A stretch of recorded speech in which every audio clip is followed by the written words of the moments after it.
What weddings should Christians attend? What even do Christians consider weddings? Well, in this short section of a much longer podcast, me and my friend Rob dig into that. It all started by talking about Alistair Begg's comments that are now old news based upon the advice he gave a grandma about attending a transgender wedding. So we dig into that, but a whole lot of other questions that come up because of that statement and that conversation. So here is the first part of a much longer podcast. Today, we're actually going to be talking about marriage in general. So that's going to be this set of podcasts. So we're kind of a bipolar podcast because the last section of scriptures that we covered were all about demon possession, all of those. And now we're just kind of going all the way over here to marriage based upon the Alistair Begg situation. But by the time this comes out, that's just old news now. I mean, that's been probably 3-4 weeks by the time this comes out that you hear about it. So,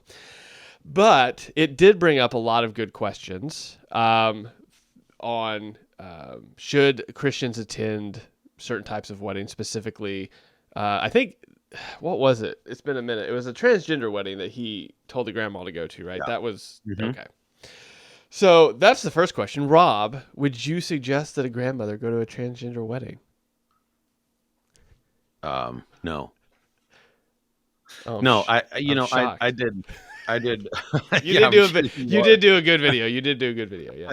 That video that I did pretty much sums up everything that I had to say about it, really. And I think that the shortest, most succinct issue with it, I think, is that that's not a wedding.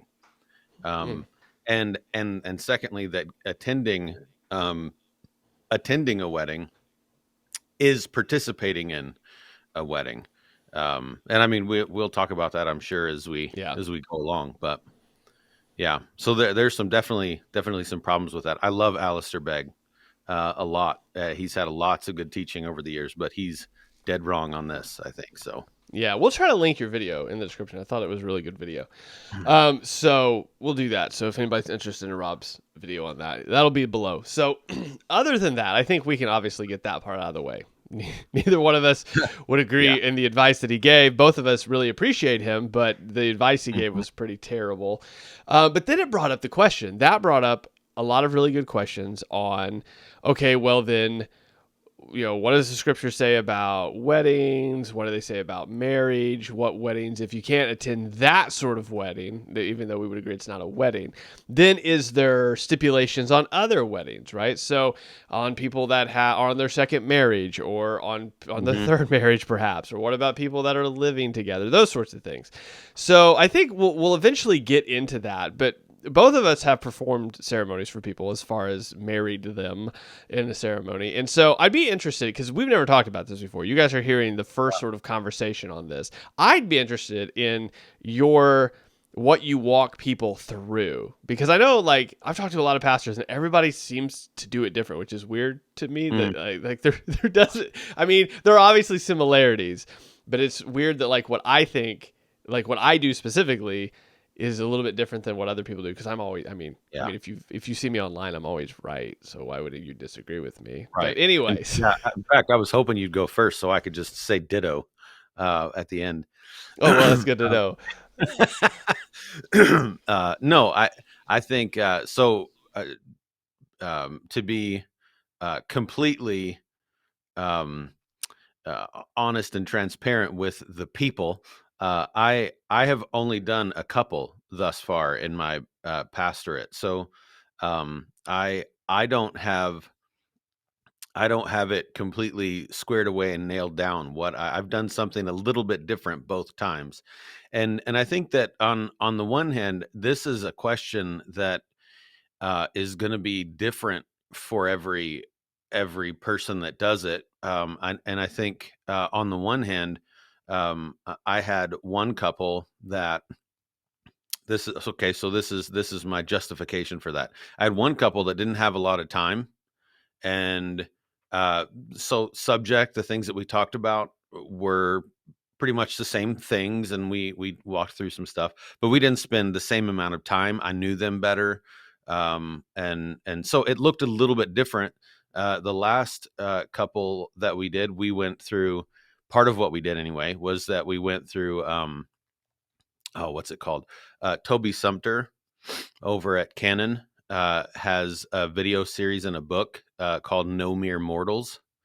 And that was really good. So that was part of what we did. We walked through that video series, and he talks about, the fact that when you get married, you make babies, which, by the way, that couple is now she's gonna have a baby next month. So when you are you have you two as a family, and then you make children or whatever, you're actually creating immortal souls, he said. And we don't ever think of it like that. So he had some good things to say, and good things to think about there. So we walked through that, and I think probably everybody's a little bit different in how they do it, but a lot of the basic content and touch points are going to be almost the same.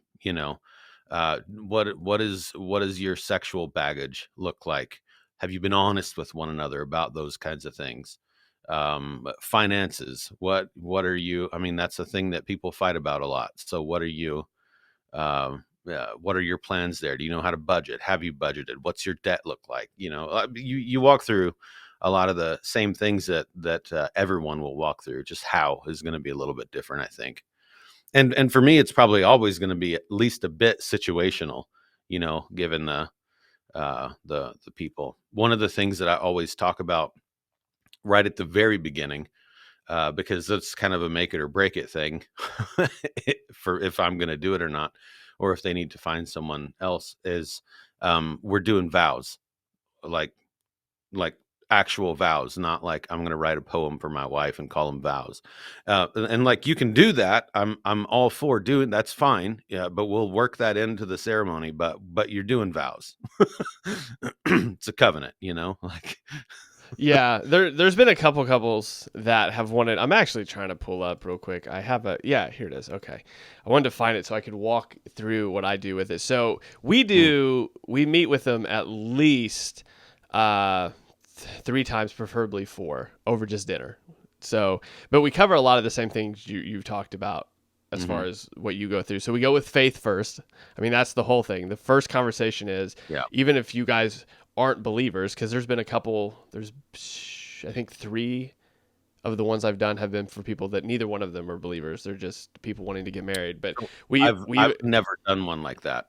Yeah, so I mean, the first thing we cover with them, because my whole deal, as soon as somebody comes to me, which doesn't, just be honest with you, doesn't have to happen a whole ton. I mean, all of the 8 that I've done have been over the last decade, so they've been pretty sparsed out. It's not like some pastors that are doing them like every other month or something. But so we cover faith with them to begin with. I mean, that's the first thing. Even if you're not a believer, just so you know what you're entering into is something that is a spiritual thing, even if you don't believe it. And so, like, that's what I cover with them first off. Like, if you want me to do this, you don't have to believe this. You don't have, but you're listening to me. You are at least understanding the thing that you're getting into. And so we cover faith first. We go through, and you can always tell with people that aren't believers, it's like a little weird for them, because I'm like, hey, dude, you're supposed to lead. You're supposed to do this thing. Like, you are the head, even if you don't like understand it. We walk them through the whole Ephesians 5 thing, what that means. We cover faith, then we cover family. So we talk about backgrounds, where you guys came from, how you deal with relationship, if there's any baggage there, like, because we always cover, it's almost always polar opposites attract. So you have somebody that's usually more vocal in arguments and somebody that's usually less vocal in arguments. And so, like, why is that? How do you argue? Have you guys had a fight yet? What does that look like? Do you understand each other? So upbringings, all that sort of stuff. So we cover faith, what they believe, why they believe it, how they're going to raise their kids, why what they're entering into is actually a covenant.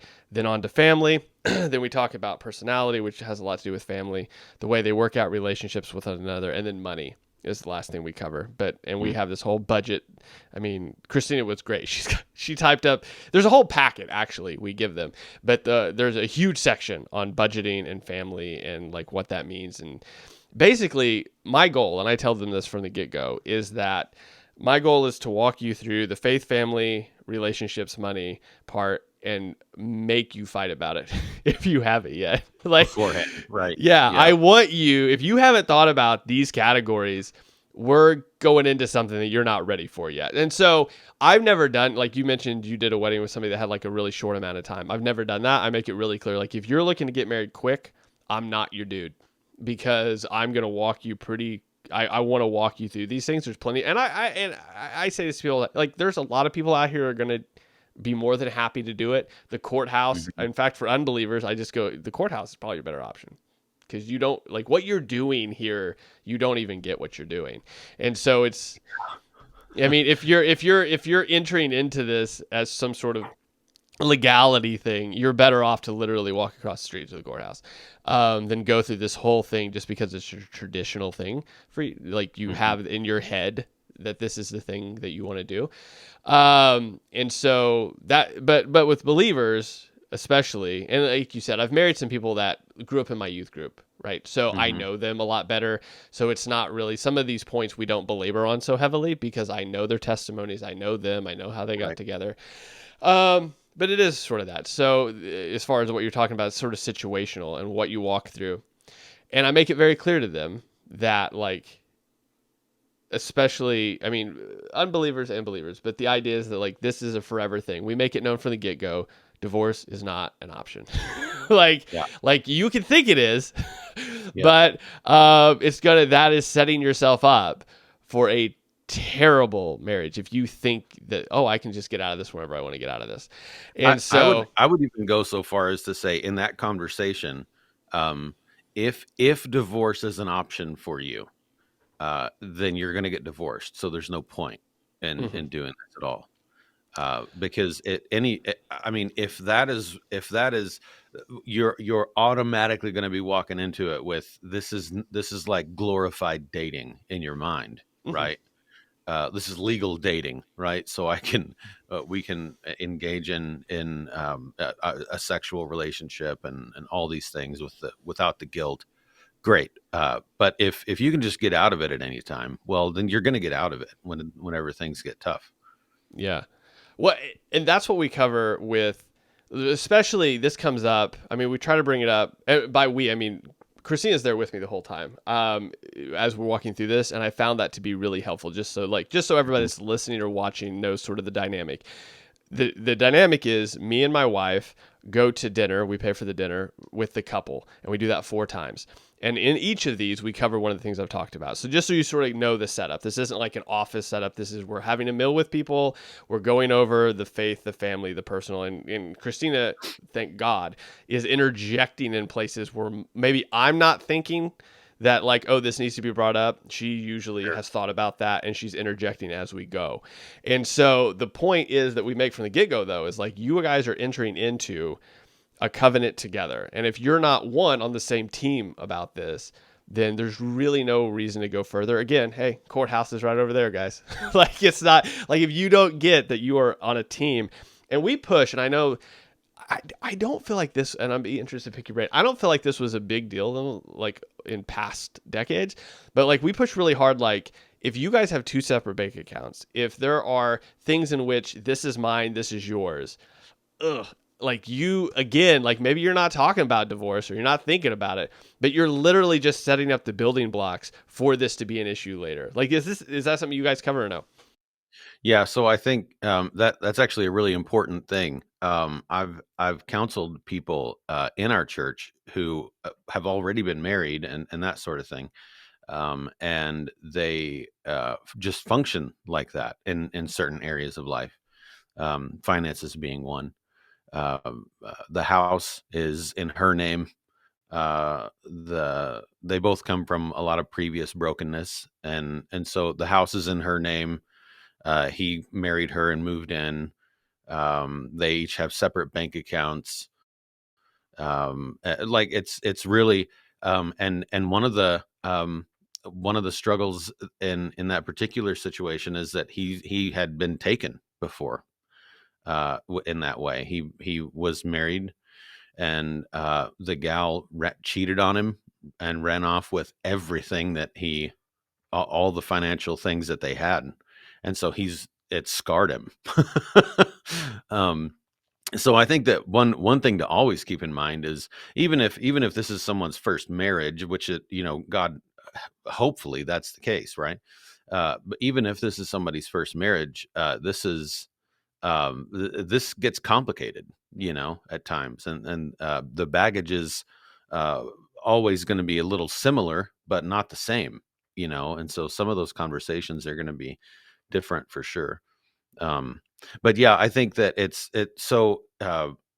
when the scripture says that the two become one, right, in Genesis, that's obviously talking about consummation, right? On the one hand, it's talking about the consummation of the marriage, which is actually the end of the wedding biblically, right?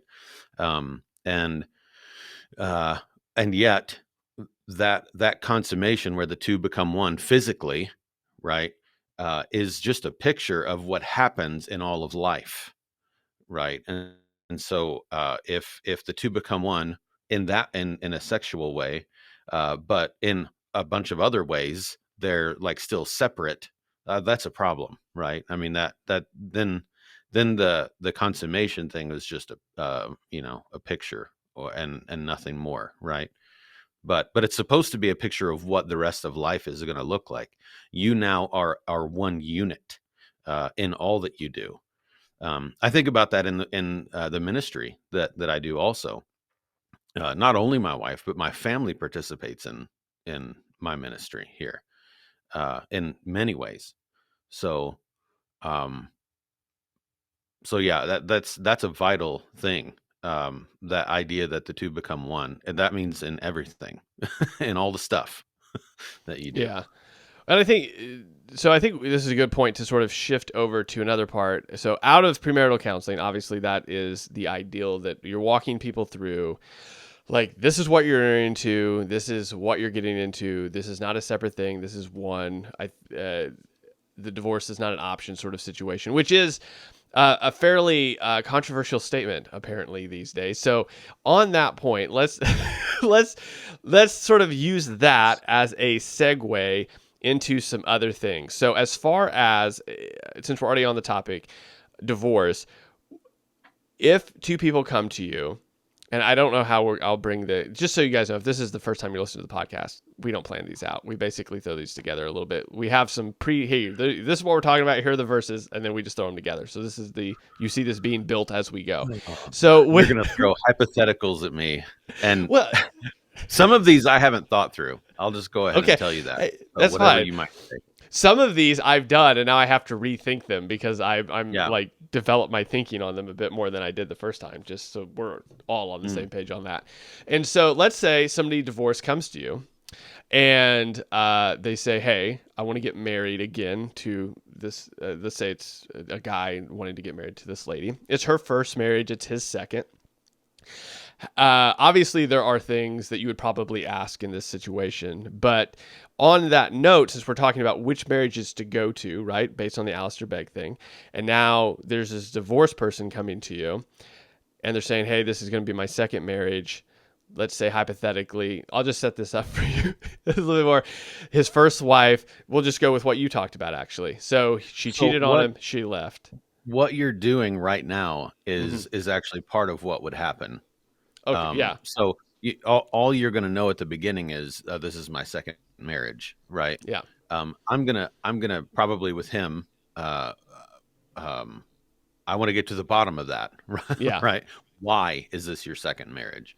And we're gonna all the things that you were about to like throw out hypothetically. Yeah. I'm gonna have to find that out, right? Mm-hmm. Because if all I know is this is my second marriage, it's just a hard no. Like courthouse if you want to do that. But obviously depending on the nature of that past and what's going on, and I think that continue.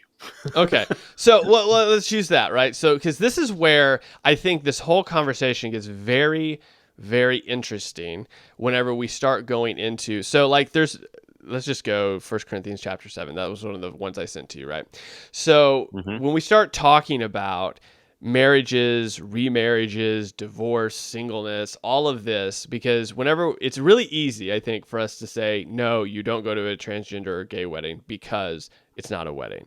But then that opens the Pandora's box of what marriages do you attend then, and which ones do you go to? And then there's all sorts of proof texting based upon that as well. And so I come to find out, I didn't know these people existed. Apparently these people exist, which is the preeminence of marriage, or I forget, it's a P word, but it's like marriage doesn't end. So if you were married, then you're not ever supposed to get remarried. Like there's no option ever for that to happen. And there is some citation on this, for example. So like they'll cite, the early church fathers, which most of them, I think, with the exception of maybe Origen being the most well-known, didn't allow for remarriage ever. Like until your spouse died, there was no remarriage. And all of that is based upon 1 Corinthians chapter 7, where Paul walks through what that looks like, mentions that the first example he uses, if you guys have your Bibles and you're not driving and you want to look, is verses 12 through 16, in which he's talking to, I'm sorry, not 12 through 16, it's the one above that.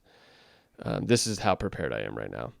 Oh, here we go. 10 and 11, right? So he's obviously talking to Christians, a Christian couple, and it just says this. It's just 2 verses, so I'll read it. To the married I give this charge, not I, but the Lord. The wife should not separate from her husband, but if she does, she should remain unmarried, or else be reconciled to her husband, and the husband should not divorce his wife.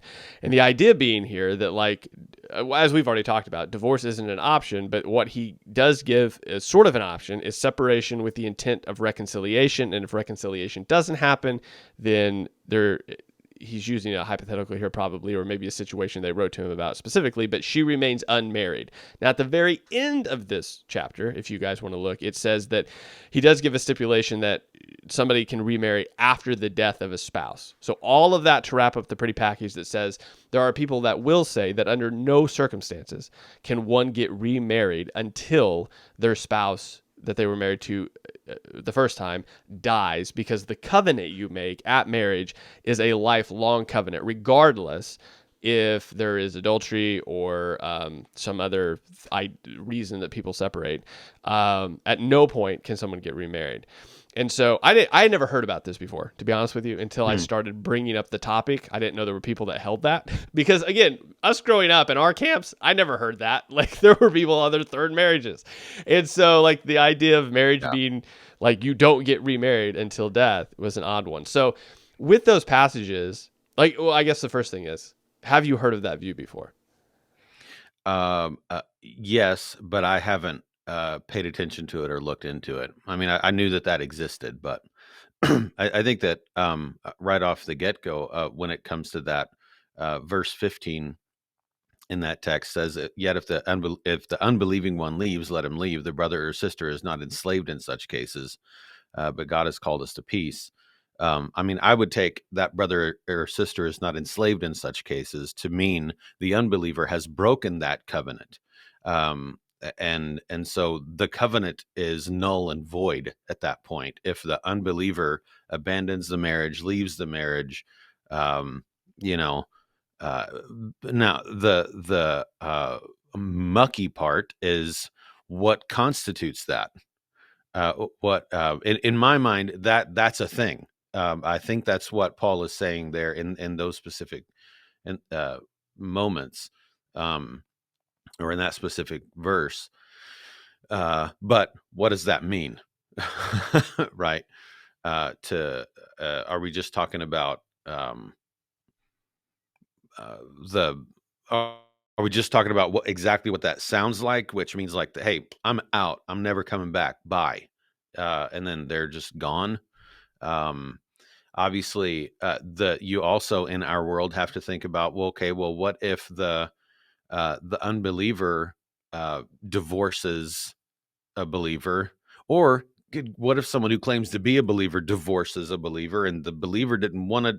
It's like, so it actually gets really complicated in our culture.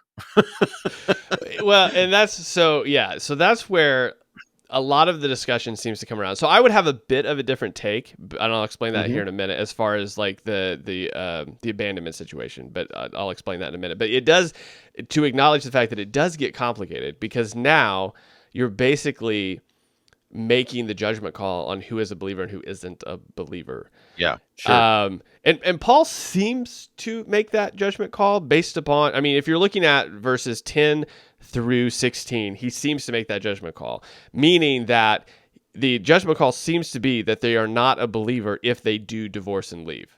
Because the stipulation in 10 and 11 is that if you're a believer, you shouldn't divorce your wife. So the assumption is that if you do, then you are an unbeliever regardless of what you say. That seems to be the take. Now, on the, where was that verse where you said not bound to? Which verse is that? 15. 15, yeah. So my different take on this is based upon the juxtaposition that seems to be being set up in 10 and 11 verses 12 through 16. So he seems to be, as far as I'm reading it contextually, saying, okay, so if you are believers, you should separate only for the purpose of reconciliation, with the assumption that reconciliation is going to happen. Yeah. That seems to be the assumption, that reconciliation will happen, because it doesn't leave room for divorce. So if you are believers, that will occur, which makes sense. If you're both believers, the idea is that you're both seeking out the good of the covenant and the marriage until you will reconcile, regardless of what the situation is. Then that seems to be juxtaposed to 12 through 16, which with the unbeliever partner separates. They're not enslaved, being you're not enslaved to the reconciliation as the other couple is. And so that, looking at it from, he's using two separate scenarios, juxtaposing both of them. If you're both believers, you may separate with the hope of reconciliation, versus a believer and a non-believer. If you separate, you're not going to be enslaved to reconciliation, because the other one's not going to understand that, nor are they going to pursue that. I know that's a weird take. I haven't really read any commentary that states that, but from the context, I don't see how it's not a juxtaposition. So I understand that I am in the minority of that interpretation, based on I have not found any commentary that holds the same position that I do. So I'm not going to presume that I am smarter than all the commentators ever in the world, but that seems to be what's happening. Even if you look at the word enslaved, it's the same word that he uses in other letters to talk about enslaved to sin, enslaved to some sort of contract or deed that you're supposed to be doing. And so it's never used, like this word is never used in sort of connection to marriage as much as it is this idea of contractual obligation. And so it's a weird word that's never used in this situation other than here. So anyway, that's the take, in my opinion. So I don't know if I would take a very minority position here that says I don't think he's actually talking about abandonment being an okay version to go on and remarry somewhere else. But yeah, I think that so on the one hand, I think I want to be clear that and I've said this from the pulpit before, as I was walking through, particularly when we were walking through Matthew as a church, and we get to this Matthew 19 bit where Jesus actually is talking about this and having a Q&A sort of moment with the Pharisees. And all of these texts, I think this is a really important prerequisite to talking about divorce. All of the texts in the scriptures that deal now, barring not barring all of the texts in the scriptures that I know of that talk about divorce in some way are not meant to be taken like we typically take them. In the church world today, even, what we tend to do is say, okay, these three texts right here give me the stipulations for legal divorce. All of these texts actually are talking about not this is how you get a legal divorce, or these are the bullet points, or here's your checklist. That they're simply a way to drive home the importance of and weight of the marriage covenant. It's actually a positive statement about marriage, not a how to divorce legally text. All of them. And I think that that's an important bit. It's like just like when Paul when Paul gives the lists of spiritual gifts, right? And then we make like put those particular ones on a piece of paper and have a little quiz, and now you know your gift and all those things. Like, no, those were never meant to. Like, that's not all of the spiritual gifts that the Holy Spirit could possibly give to a person. He's not being. He's not doing that. He's giving It's examples. totally different right? culture. Yeah, not a checklist culture. Right. Yeah.